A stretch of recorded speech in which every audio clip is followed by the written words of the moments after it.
I guess for all three, especially for Halil Langston. Did you guys feel fatigue out there? I mean, 40 minutes against that press, 3 games in 3 days. Did you feel it? Yeah, you definitely can't use that as an excuse at this time. It's championship time. You get a whole different boost. It's a whole different feeling out there. You don't think about your legs. You just think about winning the game. So we couldn't use that as an excuse as fatigue. You know, we could go play another 40 right now if I got to feel this way again. So I'm just happy for that. That's how I felt. I mean, we talked about it yesterday. I mean, it's a championship game, and it didn't matter if we were tired, hurt, anything. We just wanted to go out there, play hard, leave it all out there, and try to get this win. And it was a great feeling. So we could play this anytime, anywhere, right now. I didn't really feel that fatigue, especially when we knew what we were playing for. They played the same amount of games as we did, so that's not an excuse. So we just wanted to go out there, play harder than them, have more energy, and it's a great feeling now. It's all worth it.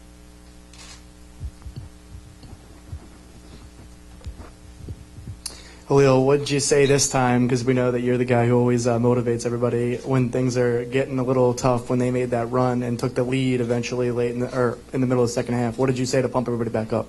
Nothing. I actually had a time where I was frustrated, and my emotions almost got the best of me. And these guys did a great job of just keeping me in it. So it's not always me. We got a very good group of personalities here, and he does a great job managing those personalities. So I'm the one that's emotional. He's a little quiet. It helps me a lot. They're my soundboard. Sometimes I don't say the right things, and they help me a lot. So give credit to all these guys. Langston, a lot of big shots this weekend. Is it possible for that last step back three to stick out in what was going through your mind at that time?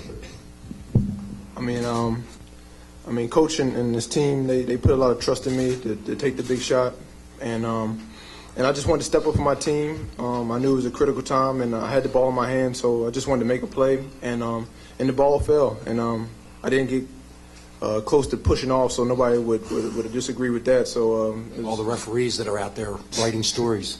So yeah, it's definitely a good way to knock down that shot for the team.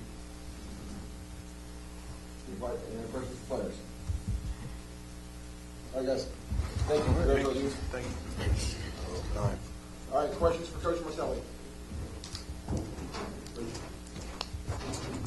Phil, you talked yesterday about DeAndre, but obviously on the defensive end, you look like a veteran, and the offensive end, you look like a freshman. Today, on the offensive end, you look like a veteran on that end, too. I really think that the play of the game for us that got us back, we were a little skittish, was his dunk. And I'm not sure that you're going to see a better dunk. You can put a different jersey on a kid and you'd say he's from a BCS conference or whatever you want. But that dunk, and then the only thing that we want to work with him, and this is honest, is we don't need all those reactions. In fact, we're going to have a conversation with Langston going into the NCAA tournament. You don't need all these gyrations. You know what I mean? You know, like they all come up with these special gimmicks for making a three-point shot. Make a three-point shot and get on to the next play. And DeAndre was the same about the dunk. But he was better, much better offensively today. He had 8 assists. And against that pressure, and don't take anything, they changed the way they guarded us. It was much tougher today than it was in Philadelphia when we played them. Phil, you guys did a European trip, right? We did. How much did that help make this come true? Well, here it is. That's a Pope's blessed rosary ring. That's what worked. Nope.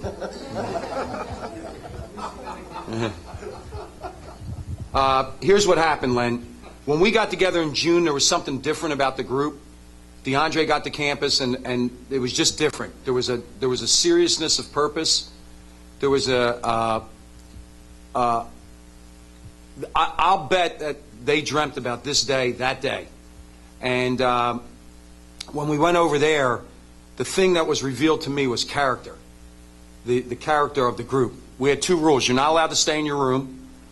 And number 2, if you're out of your room, you have to be with somebody else on your team. And my wife and I would kind of walk around, and when it wasn't an organized part of the trip, and we would look up and 3 guys would be getting pizza together, and you'd think, those 3 guys don't seem to hang out. Or another group over here taking pictures together. And there was no pain in the trip. Because I'll be honest with you, I was waiting for the first one that complained about the food, or, the hotels are different, the breakfast is different. They were so, and I say this in the kindest way, they were so childish on the trip and so appreciative of the trip that I knew when I came back, you know what, I just have to get this going in the right direction, come up with the basketball part, because the character of the team is clear. It's a championship character.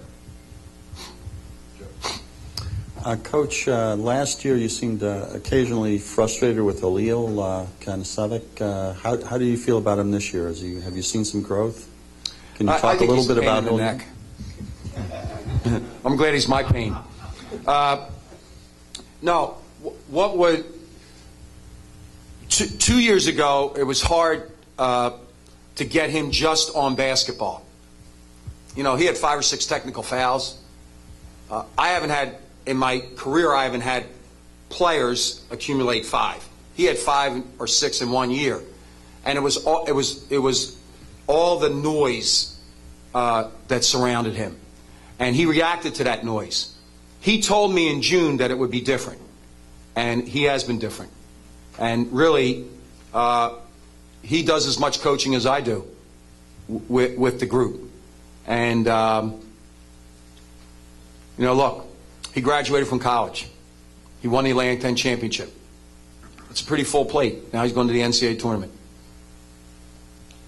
Coach, can you talk about the way you guys guarded Weber, who had been tearing up this conference in the tournament, especially with he averaged 8 assists in the first 2 games. He only had 2 today, and he only had 8 points. Well, his speed is just phenomenal. And look, you can do all the campaigning that you want. The national media has already decided that Aaron Kraft is the best defender in the country. Briante Weber is the best defender in the country. Kid has 120 steals. So they can give the awards to whomever they want, but that kid's the best defender in the country. And I was scared to death of his defense and his presence around the ball. And you're absolutely right. Without Melvin Johnson, like, we played and beat a wounded team, and Weber was the one coming in. Graham is a magnificent player, an all-league player, but Weber was taking the ball wherever he wanted this whole tournament and the games going into the tournament. And we just tried to keep him in front of us as much as possible and make him take some challenge shots. We did a lot of switching on the perimeter too, so that they couldn't turn the corner they had him a bigger advantage in foot speed than we would have. Coach, when you came in and gave your opening statement, you said, this was a top 5 league, you'd get 6 teams in. Last night, Mike Krzyzewski kind of compared the A-10 to the ACC and said that he didn't know if A-10 teams could handle that schedule. What did you see this week that reinforced, your belief that this is a top 5 league? And I'm not familiar with who you're referring to. Who's the guy? Mike Krzyzewski from Duke. Look, I think that here's what I say, and I said the same thing about Wichita State, and I said the same thing about my team in 03-04. If we were playing their schedules, we would have different players because we would have greater recruiting advantages. Look, the decisions that are being made, that are already been made, at 6 o'clock tonight are numeric. Who did you play? How did you do? And where do your numbers lay out? Going to be a great celebration, though, for the Atlantic 10 tonight with 6.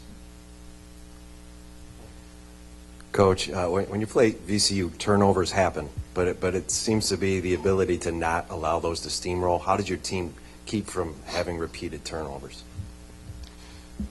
Well, to be honest with you, I think we dribbled the ball a lot.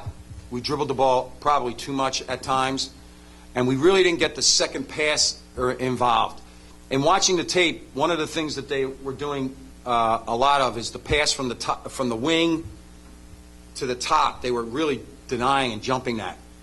And today their press caused us to have turnovers. In Philadelphia, it was passing and catching. We didn't do a good enough job passing and catching.